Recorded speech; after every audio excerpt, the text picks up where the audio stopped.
Intensitas air dalam lahan gambut, Badan Restorasi Gambut dan Mangrove membangun sekat kanal agar lahan gambut tetap basah dan terjaga dari kebakaran. Memasuki musim kemarau yang biasanya terjadi pada pertengahan tahun, tim restorasi gambut dan mangrove melakukan penyekatan pada kanal air di lahan gambut di kawasan Desa Siju, Kabupaten Banyuasin.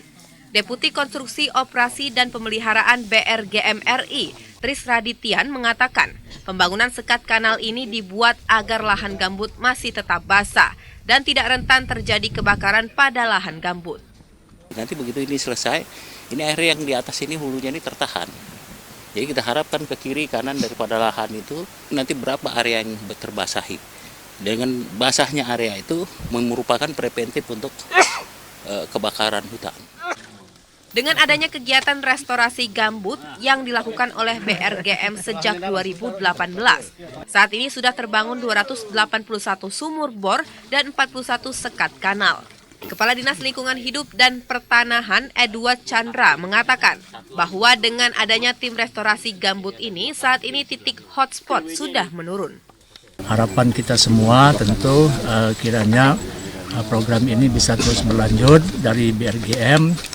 Kemudian juga kita harapkan juga partisipasi dari masyarakat. Yang pertama untuk pembasahan baik itu sekat kanal maupun sumur bor yang telah dibangun ini dapat dipelihara. Kemudian juga terhadap kegiatan R3 peningkatan mata pencarian masyarakat ini juga bisa berkembang sehingga benar-benar bisa dirasakan manfaatnya oleh masyarakat. Bagi kelompok kerja program dan anggaran BRGM, saat ini potensi lahan gambut di Sumsel yang mudah sekali terbakar ini diharapkan dapat didukung oleh masyarakat untuk menjaga lahan gambut dan menurunkan emisi karbon ke udara lepas.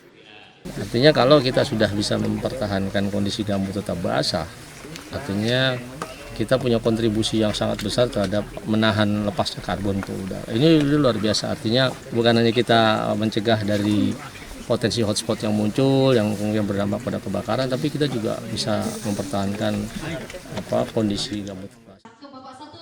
Adi Gunawan, TVRI Sumatera Selatan melaporkan.